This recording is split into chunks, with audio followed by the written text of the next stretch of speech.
Radio city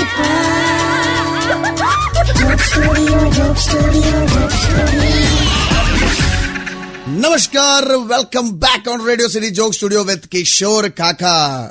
કાકાને બહુ ગરમી લાગી ગઈ છે યાર, અને આ ગરમીના મોસમમાં આપણી પાસે એક કોલર છે. ઓકે, કિશોર કાકા સાથે વાત કરવા માંગતા હશે. 1 મિનિટ.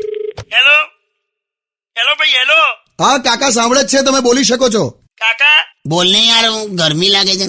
એ કાકા, કાલે આપણે રવિવાર છે તો તમે વાળ કપાવવા આવવાના છો? તો આવું પૂછવા તે રેડિયોમાં ફોન કર્યો લા ભાગો છે. એ તમે તો કીધેલું કે કોલર ફોન કરી શકે અને સવાલ પૂછી શકે. બાકી લા મેં નવરો નહીં, અત્યારે મેં વાળ કાપવા બેઠો છું. એક કસ્ટમરને તો લા સેવિંગ નું પેલું ફીણ ચોપડીને બહાર આવ્યો છું મેં.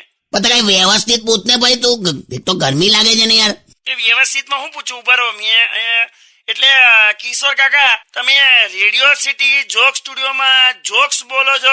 ના, મેં અહીં સમોસા અણીદાર કરવાનું કામ કરું છું. યાર કાકા, તાર જોને પણ આવો કાલે તમે જુઓ હવે કેવા વાળ કાપું તમારા. મેલ દીધો ને એને. કાકા હવે જવાબ આપવાના લિસનર્સ ને. એટલે ગરમી લાગે છે યાર મને. હવે કાલે તો પછી આડા અવડા વાળ કાપશે તમારા. એટલે મેં એને મારી નાખીશ લા. 14 વર્ષ જેલ જતો રહીશ યાર, પણ તું ગીત વગાડ. ગરમી લાગે છે યાર મને. My God. only on Radio